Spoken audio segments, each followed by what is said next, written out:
Kalau misalkan perang Bubat itu berlarut-larut, ya, otomatis ada perang susulan atau perang tambahan dan balas dendam.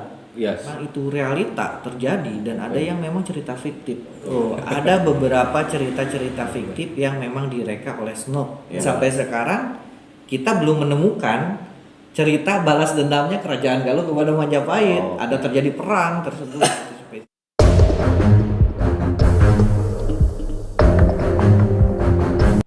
Oke, assalamualaikum warahmatullahi wabarakatuh.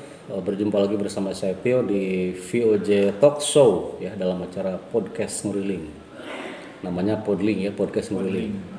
Ya, dan sekarang saya menghadirkan narasumber dari Universitas Galuh Ciamis yang selama ini concern atau fokus mengajar di bidang sejarah kegaluhan ya. Iya. Sejarah kegaluhan.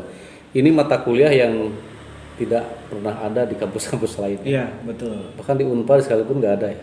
Kalau dikatakan dengan wahnya ataupun hiperbolanya itu satu-satunya di dunia. Satu-satunya di dunia mata kuliah kegaluhan cuma di Ciamis. Cuma ada di Ciamis. Oh iya. Nah, yang dipelajari tentunya sejarah Galuh kan. Betul, tidak ada yang lain. Galuh, ya. Dan ada spesifikasinya lebih detailnya tentang kegaluhan. Dari mulai filosofis, nilai-nilai yang itu mungkin penting untuk generasi-generasi muda. Oke.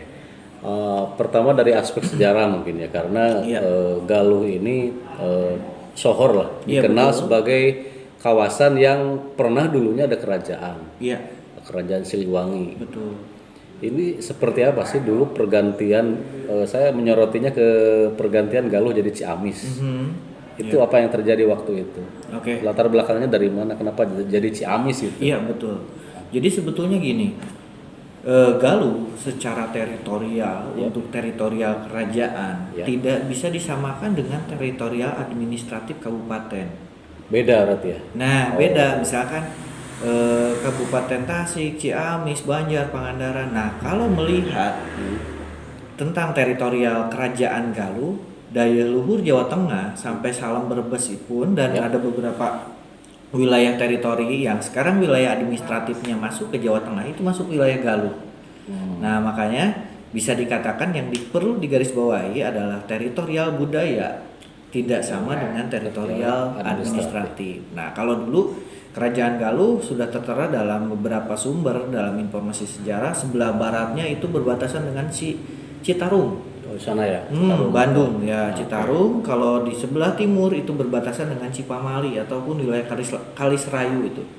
Nah, itu kemudian selatan dan utaranya itu berbatasan dengan pantai selatan dan pantai utara. Itu masuk wilayah Galuh. Dan kenapa Galuh identiknya dengan Ciamis gitu. Secara teritori kan tadi wilayahnya sangat luas gitu ya. Betul.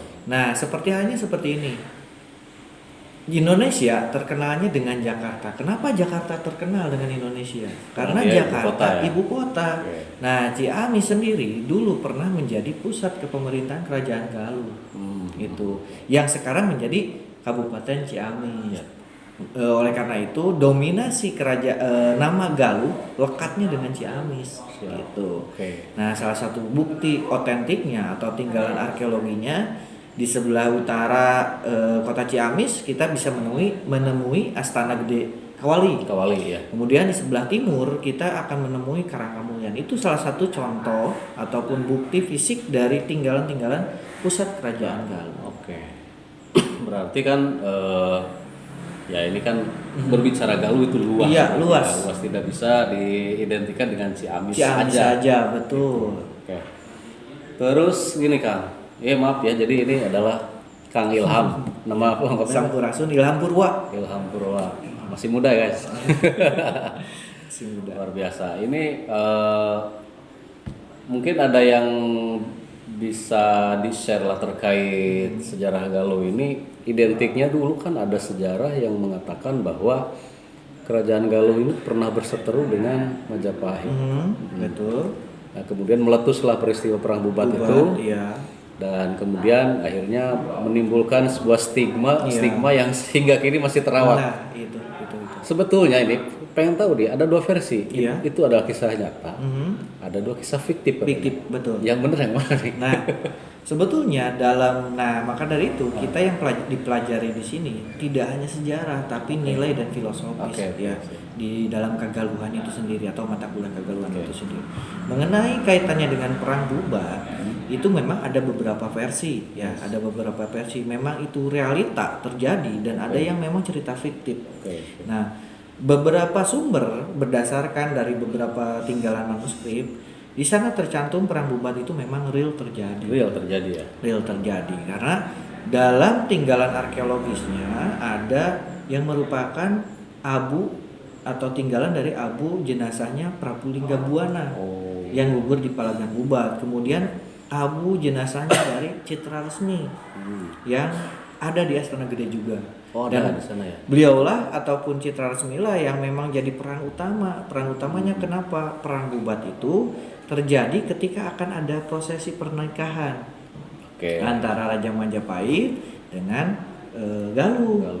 Karena itu kayak buruk ya. Betul, karena pada waktu itu sudah tahu dalam artian ada masih hubungan kekeluargaan. Jadi invasi ke daerahannya atau memperluas wilayah kekuasaannya tidak bisa melalui peperangan, tapi melalui perkawinan. Tapi di dalam sisi lain ada yang menyatakan politiknya Gajah Mada bahwa prosesi pernikahan putri Galuh tersebut adalah bukti tunduknya kerajaan Galuh pada Majapahit. Nah, akhirnya dari kerajaan Galuh ya memang tidak menerima dan tidak siap untuk pasukan perang kala itu. Yang disiapkannya itu adalah pasukan pengantin. Rombongan betul. Keluarga lah ya. Iya, betul. Akhirnya terjadilah yang dikatakan dengan perang Bubat ya, perang Bubat yang terjadi di istilahnya Palagan Bubat atau wilayah lapangan, wilayah satu tempat ya, satu spot yang dikatakan dengan itu perang Bubat.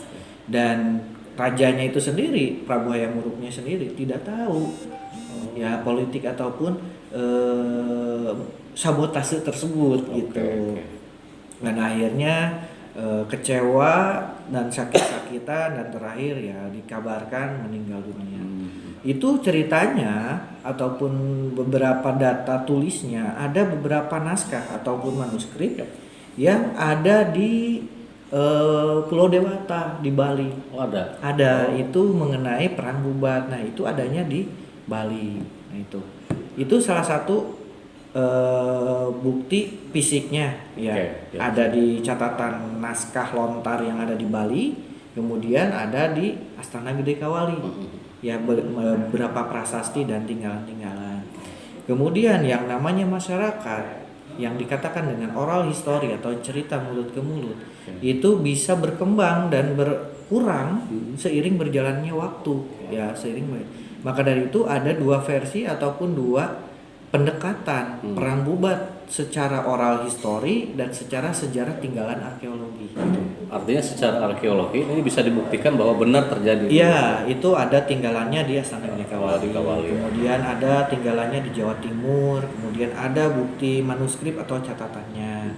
Nah, kalau secara oral history ataupun folklore itu yang beredar cerita-cerita di masyarakat Tatar Galuh, umumnya di wilayah Jawa Barat itu sendiri. Sebetulnya gini, saya juga sempat ya baca-baca sedikit lah ya bahwa cerita-cerita fiktif atau kisah-kisah yang dianggap fiktif itu ternyata katanya dimotori oleh Sunan Horgronya gitu. Iya, betul. Betul nggak itu? Nah, kebetulan Sunan Horgronya katanya istrinya orang Ciamis. Iya, itu ada beberapa cerita-cerita fiktif yang memang direka oleh Snow ya. Dan juga ada yang cerita-cerita fiktif yang murni ataupun original dari orang tua dulu atau sesepuh Karuhun. Gitu. Ya contohnya seperti ini, Lutung Kasarung. Nah, pasti banyak pandangan mengenai Lutung Kasarung, itu ceritanya fiktif. Guru Minda itu ya. Guru Minda. Nah, sebetulnya itu Prabu Dharma Sakti yang mempunyai gelar Lutung Kasarung yang pernah menjabat sebagai Raja Galuh ketika pusat kepemerintahannya ada di Bojong Galuh, Karangkamulya. Itu. Kalau misalkan akan jalan-jalan atau teman-teman di sini yang menyaksikan podcast ini ataupun pembicaraan ini jalan-jalan ke Karangkamulian, nanti bisa dilihat dari papan informasi susunan raja-raja. Nanti terakhir ada Prabu Dharma Sakti ataupun Lutung Kasarung. Tapi kayak kalau di film kan jadi lutung. Nah, itulah dari apa ya? Bunga Racikan Entertain. Oh. Nah, seperti halnya sekarang ada film Kian Santang, ada film gitu ya. Itulah yang namanya entertain ya, bisa misalkan 3 dijadikan 4 jadikan 5 ataupun sebaliknya ya. Tidak sesuai realita. Maka dari itu ya namanya entertain ataupun konsumsi publik dalam arti hiburan ataupun seni ya. Seperti itulah gitu. Walaupun menyalahi sejarah. Nah, itu walaupun menyalahi sejarah, kita harus bijak dalam memilah mana sih yang memang ini kesannya entertain ataupun ini yang memang realita. Ya contohnya seperti inilah. Dulu saya waktu zaman-zamannya sekolah, SMA ataupun SMP, melihat orang yang pakai ikat itu identik dengan dukun. Ya. Gitu. Kenapa? Karena mindset kita anak-anak dulu yang namanya dukun, yang konotasinya kurang baik ataupun seperti apa, suka sering ada di TV-TV. Tapi ternyata yang namanya ikat kepala atau ikat ya itu adalah tradisi Sunda yang asli. Gitu, yang memang dipakai tidak hanya oleh praktisi spiritual seperti itu. Banyak sekali dan jenis seragamnya juga sangat banyak, dan akhirnya sekarang mulai tersosialisasikan, maka framing tentang ikat tersebut sudah mulai bergeser. Oke. Nah, kembali ke tragedi tadi ya, Pramubat tadi. Oke. Sejauh ini kan kita masyarakat di Sunda khususnya terlalu percaya. Betul. Terlalu percaya dengan cerita itu. Bahkan hampir setiap kali obrolan saya dengan orang-orang, mereka percaya bahwa itu benar-benar terjadi.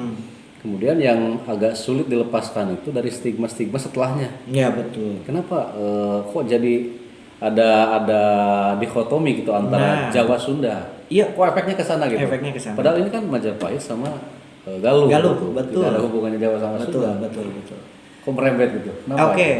Alurnya seperti ini. Kalau misalkan perang Bubat itu berlarut-larut, ya, otomatis ada perang susulan atau perang tambahan dan balas dendam. Yes. Oke. Tetapi yang tercantum dalam prasasti Kawali, yang salah satunya kata-katanya dipakai dalam slogannya Kabupaten Ciamis, Mahayuna Hayuna Kadatuan.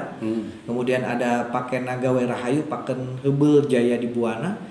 Itu tulisan-tulisan setelah terpuruknya, tetapi membangun kembali, gitu. Dalam arti tidak ada kesan provokasi di sana. Bahkan cenderungnya ketika terjadinya perang Bubat itu, dalam sisi lain diceritakan Prabu Wastu Kancana, bukan Wastu Kancana, adik dari Citra Resmi, ya itu masih kecil yang nantinya meneruskan kerajaan Galuh. Bukan Wastu Kencana ya, Wastu Kencana itu era-era Pajajaran akhir, ya. Itu anak dari Linggabuana, yaitu Niskala Wastu Kencana. Niskala Wastu Kencana. Ya, Niskala. Kalau Surawisesa ke sini ya, Niskala Wastu Kencana. Itu masih kecil, tapi dirawat oleh pamannya, yaitu Suradipati Bunisora, ya. Dan ketika pamannya itu menjadi pati, akhirnya Adipati Panyelang kalau sekarang, atau Bupati PJS ya. Iya. Kesannya tuh atau PLT ya, PLT. Nah, sambil mengasuh calon dari raja tersebut. Nah, di sana tidak menginstruksikan untuk balas dendam. Karena memang mereka sudah mengetahui bahwa itu ada kaitan saudara juga, dan ini hal yang buruk ataupun ada hal yang lebih baik dibanding dengan balas dendam. Ya, tadi yang dicatat dalam prasasti Kawali itu cenderung ke kata-kata ataupun tulisan-tulisan membangun diri, membangun bangsa, memperkokoh tatanan kerajaan, baik itu dari sandang, pangan, papan dan sebagainya, ya. Dalam moral juga kan ada sangka najuritan gitu, pakai nakerta bener, pakai najuritan, kemudian ada jangan berjudi bisi kokoro ataupun bisi takutnya ini, itu ada dalam prasasti Kawali. Kemudian kenapa sih kesini ada seperti dikotomi? Nah, siapa yang membuat yang membuatnya? Nah, itu adalah racikan bumbu dari orang-orang kolonialis. Oh, gitu. Ya. Karena kenapa? Pola-pola kolonial itu ada yang dikatakan dengan politik adu domba. Divide et impera. Kalau misalkan orang Jawa dengan orang Sunda ataupun masyarakat di tataran Pulau Jawa itu bersatu, otomatis menjadi kekuatan besar. Nah, yang nantinya akan menghalangi proses mereka yang bertujuan God, gospel dan glory itu. Gitu. Makanya tadi Divide et impera itu digembor-gemborkan, akhirnya diungkitlah apa sih isu strategis yang cocok untuk digemborkan pada hari itu. Memecah belah itu. Makanya diungkitlah luka-luka lama, ungkitlah histori-histori sejarah-sejarah kelam, dan akhirnya digembor-gemborkan, makanya ada dikotomi seperti itu. Oke, jadi memang sebetulnya tidak dalam di internal kerajaan Galuh itu tidak ada yang namanya balas dendam. Iya, betul. Tidak ada. Kemudian stigma yang pemisahan antara Jawa Sunda itu tidak boleh menikah itu. Iya. Itu semata hanya politik adu domba dari kolonial waktu itu. Nah, kalau misalkan ada balas dendam, mungkin sejarahnya ada cerita balas dendam juga perang juga yang bahkan akan lebih dahsyat dibanding perang Bubat. Bisa dibayangkan dari Majapahit posisinya sudah menyiapkan pasukan perang. Kita di Galuh menyiapkan pasukan pengantar-pengantin. Ya, dalam sisi proporsional lawan untuk artillery ini pasukan perang itu sudah tidak seimbang. Kalau diniat balas dendam ya cocok gitu. Cocoknya apa? Karena itu tidak seimbang, pasti ada balasan. Tetapi kan tidak ada, dan sampai sekarang kita belum menemukan cerita balas dendamnya kerajaan Galuh kepada Majapahit. Ada terjadi perang tersebut seperti itu. Tapi katanya ada gak yang dulu itu setelah tragedi itu terjadi, di internal kerajaan Galuh itu semacam merumuskan poin-poin khusus untuk warning gitu? Iya. Ada nggak yang misalnya salah satu poinnya adalah tidak boleh kerajaan orang-orang dari Galuh menikah dengan Majapahit. Pernah ada nggak itu? Untuk warning seperti itu memang tidak ada. Tidak ada ya. Tetapi Sawala ataupun cenderung membangun kerajaan Galuh itu sendiri ada. Yang dulu dikatakan Gotra Sawala yang menghasilkan naskah Wangsakerta. Ya, dulu Pangeran Wangsakerta tuh dari Cirebon yang pernah mengumpulkan raja-raja. Kemudian ya itu juga petuah-petuah dari raja-raja yang meneruskan. Tidak ada istilah atau kesan provokatif. Ya, itu contohnya yang ada di tulisan prasasti-prasasti. Contohnya seperti itu. Nah, itu maka dari itu digodoklah oleh kolonial. Karena dulu penjajah ke sini tidak hanya tim pasukan perang saja, orang antropologinya, orang teologinya, bahkan Snokhornnya ya itu dia antropolog dan teolog yang memang handal yang diciptakan ataupun dikirimkan oleh kolonial untuk memporak-porandakan bangsa kita gitu. Menikah dengan istri pertamanya orang Ciamis. Nah, itu salah satunya itu gitu ya. Ya. Salah satunya itu dengan strategi politiknya ya. Berarti selesai lah perang Bubat ya. Ya. Bahkan sampai sekarang terbukti kemarin ada kunjungan dari Bali, dari Majapahit itu sudah clear. Aman lah ya. Aman, tapi mungkin itu tradisi lama yang masih terngiang. Ya, buktinya sampai sekarang nama jalan Majapahit, nama jalan Hayamuruk sulit didapatkan atau ditemui di Jawa Barat, walaupun di Jakarta ada juga. Tapi inisiatif Pak Gubernur Ahmad Heriawan sempat ada rekonsiliasi katanya. Ya. Di Bandung ada jalan Majapahit sekarang. Ya. Di sana ada jalan Siliwangi, jalan Pajajaran. Nah, itu mungkin salah satu bukti bahwa kita sudah mendapatkan pencerahan nih. Pencerahan, dan kita jangan berlarut-larut kepada bukan seremoni tapi euforia dulu gitu. Euforia dulu. Mudah-mudahnya. Iya, betul. Dan itulah salah satu ciri kita Galuh ya, somea handap asor, dan ciri karakter Kasundaannya seperti itu. Jadi buat orang Sunda yang ingin nikah dengan orang Jawa silahkan. Ya, dan banyak sekarang. Banyak dan mereka bisa langgeng. Tidak ada larangan. Bisa, ya betul, bisa sakinah mawadah warahmah kalau dalam bahasa agamanya. Ya, tidak ada halangan haruman lainnya gitu. Nah, justru kalau bisa ada larangan-larangan itu kan berarti kan bertentangan dengan ini apa namanya? Ajaran agama juga. Betul seperti itu. Oh, gitu ya. Oke. Ya. Dan tadi akan sempat menyentil ya. Kenapa sih sekarang jadi Ciamis gitu ya? Nah, itu. Benar, kenapa tuh? Nah, itu proses terjadinya pada masa-masa era keadipatian. Ya, sudah masuk masa POC, ya masa kolonial ya. Itu dirubahnya waktu Raden Adipati Sastrawinata bupatinya. Setelah dari Raden Adipati Kusuma Subrata. Kalau dulu yang namanya bupati sistemnya patrilineal sama kayak raja kan. Iya, betul. Jadi kalau misalkan di Arab juga sama ya. Karena sistem kerajaan pasti putra mahkota anak dari raja tersebut yang meneruskan.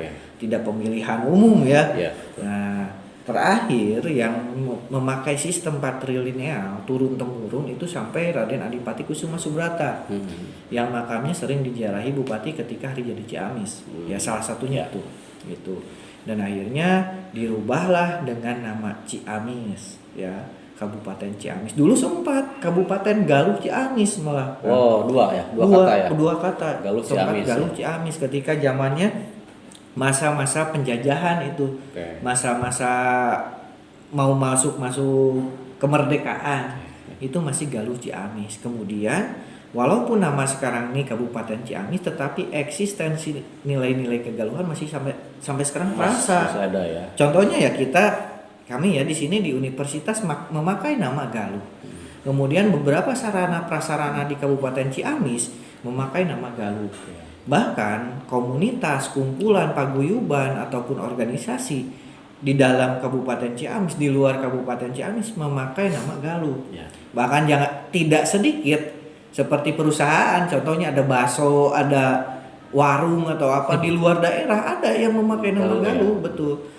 Komunitas-komunitas atau kumpulan mahasiswa misalkan di Yogyakarta, contohnya ya ada Galuh Rahayu, kemudian Galuh Taruna untuk wilayah Jawa Barat dan sebagainya. Itu eksistensi Galuh itu masih artinya spirit kegaluhannya masih hidup sampai saat ini. Walaupun kerajaannya sudah tidak ada, tetapi spirit kegaluhannya itu masih ada. Nah, itulah yang kita programkan dalam mata kuliah kegaluhan.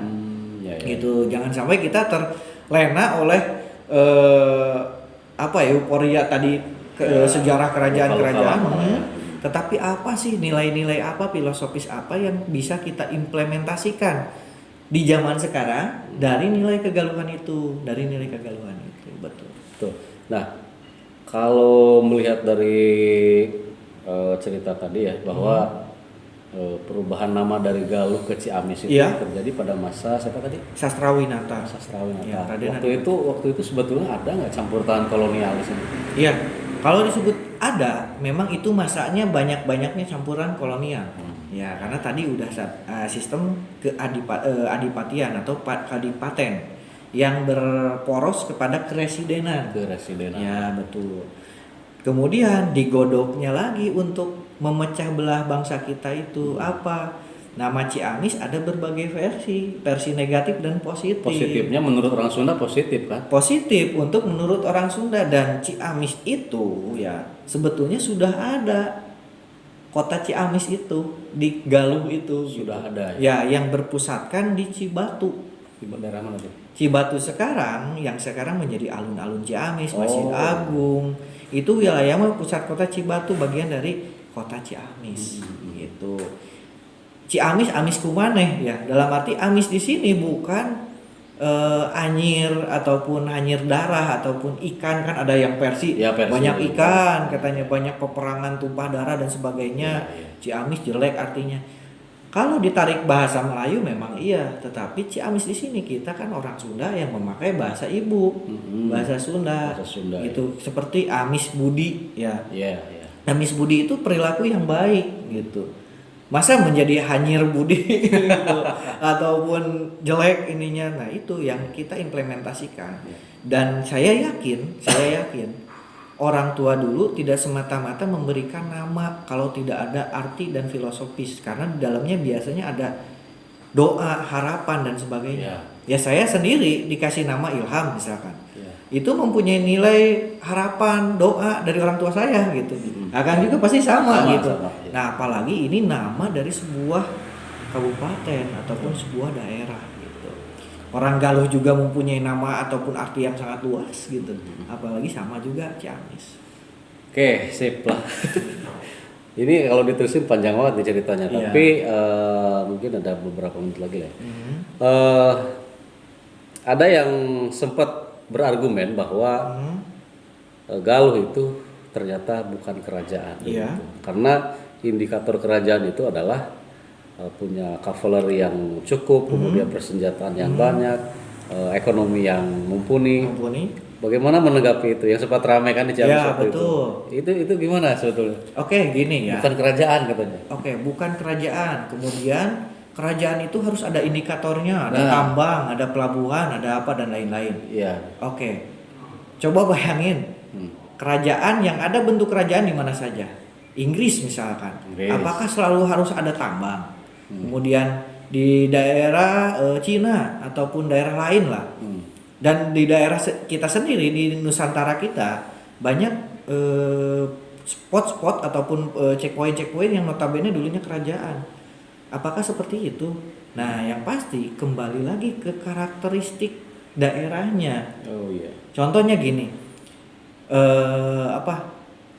selagi manfaat alam ataupun dalam arti dari tumbuhan, dari hasil panen dan sebagainya bisa kita manfaatkan yang nilainya sebanding dengan hasil tambang, why not? Mengapa tidak? Itu daripada mengeruk tambang yang nantinya merusak hasil bumi kita. Seperti itu. Nah, Ciamis dari zaman kerajaan bahkan sampai zaman keadipatian dengan terkenalnya tahun kemarin nih terkenalnya dengan Galendo, kelapa itu mencirikan Ciamis ataupun salah satu wilayah Galuh terbukti potensi sumber daya alamnya. Ya, kalau misalkan kita bisa memanfaatkan itu yang lebih arif, ya, lebih arif dalam arti tidak mengeksploitasi alam, tanah menggali dan sebagainya, harus ada tambang. Itu berdayakan itu sudah cukup terpenuhi. Karena memang katanya pada dasarnya masyarakat Sunda itu mayoritas pedagang dulu tuh. Nah, petani artinya betul. Bahkan katanya hasil pertanian itu bisa sampai ekspor ke luar. Dulu betul. Karena apa? Karena yang tadi kenapa tidak semata-mata para penjajah itu datang ke sini. Makanya kan tadi ada gold, gospel, glory, kemudian ada tanam paksa. Karena apa? Beberapa varietas ataupun jenis tanaman yang mereka butuhkan bisa tidak tumbuh di daerahnya. Dan akhirnya mereka invasi mencari. Nah, kemudian tadi hasil panen. Dalam kerajaan Galuh dulu sudah ada yang namanya pelabuhan. Dan sekarang sudah bergeser.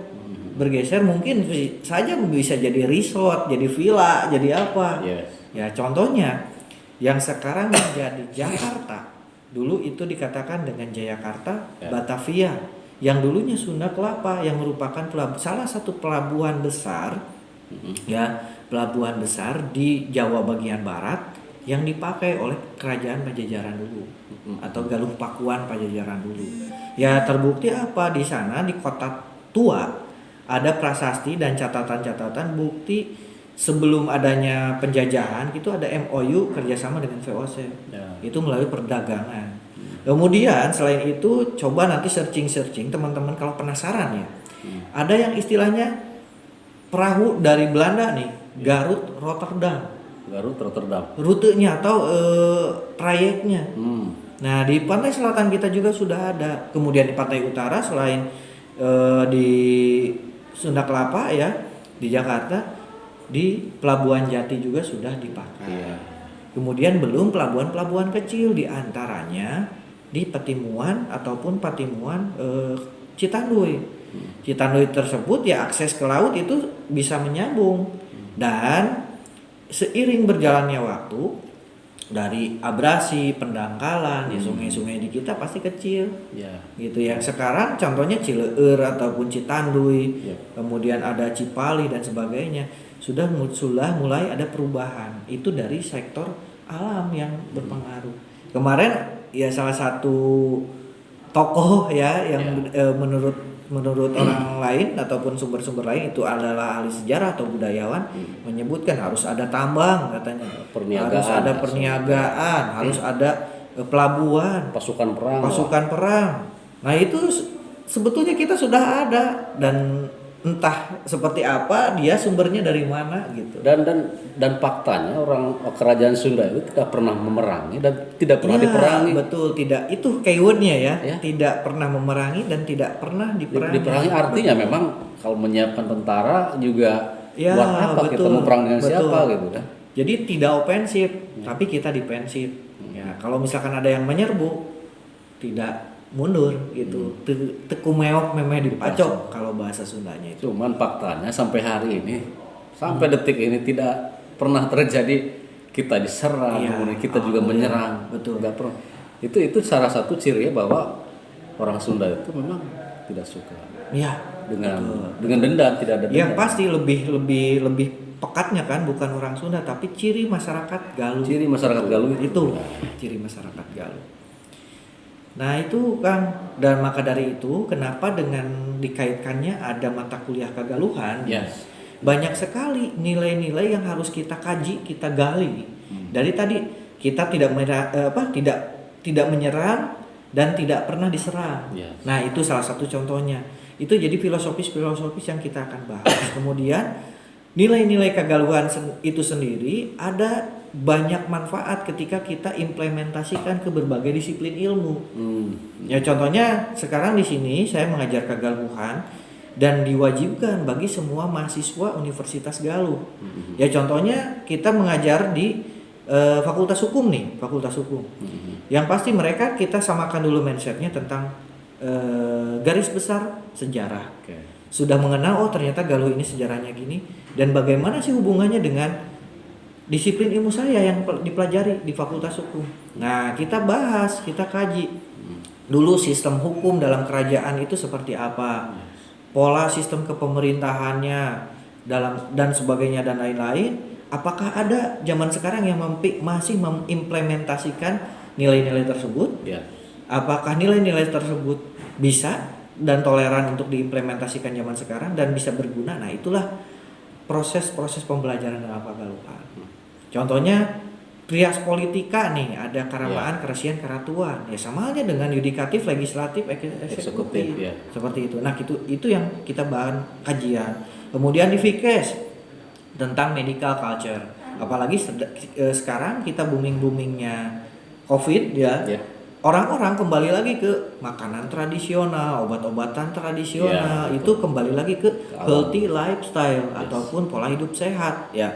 Nah, orang tua dulu kita kenapa umurnya panjang-panjang? Tidak hanya berarti mereka sakti-sakti, tapi dipengaruhi oleh pola hidup juga. Dulu kan makan ubi-ubian, sesepanan ya. Sekarang ada kemungkinan ya, ini bercandanya saya ya.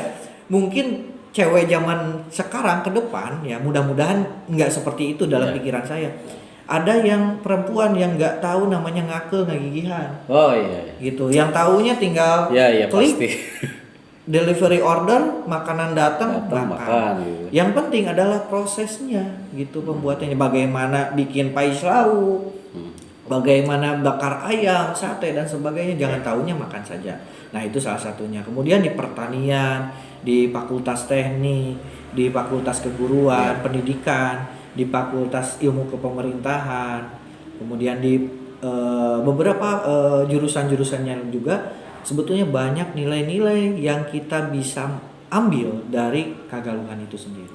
Oleh karena itu, pendekatan dalam mata kuliah Kagaluhan selain framing tidak kita selalu melulu tentang sejarah, tetapi ke disiplin ilmu masing-masing. Jadi ada namanya pendekatan multidimensi. Wah, mantap. Intinya terbantahkan semua lah ya argumen-argumen yang waktu itu sempat rame di Ciamis bahwa dulu tidak ada kerajaan di sini. Terbantahkan semua ya. Tapi ya kita maafkan lah ya. Iya, betul. Dan itulah ciri kita kegaluhan ya. Kalau misalkan ada yang menyerang pantrang untuk kita mundur, tapi kita tidak menyerang. Tidak biarin aja. Sebetulnya masih banyak yang ingin saya bedah dari Kang Ilham ini, karena memang Galuh ini tidak bisa kita bahas hanya dalam satu pertemuan kali kan. Mungkin nanti bisa bertemu di lain waktu untuk membahas hal-hal lain, termasuk misalnya tadi saya pengen tahu tentang filosofi Siliwangi, kemudian Prabu Siliwangi itu yang mana? Kemudian nama kecilnya Prabu Siliwangi siapa? Dan kebiasaan sehari-harinya apa dan orang mana gitu. Lahir di itu akan panjang. Kalau di Google pasti banyak versi. Saya tanya langsung sama ahlinya. Gitu Kang ya? Iya, betul. Mungkin ada pesan terakhir mungkin kan?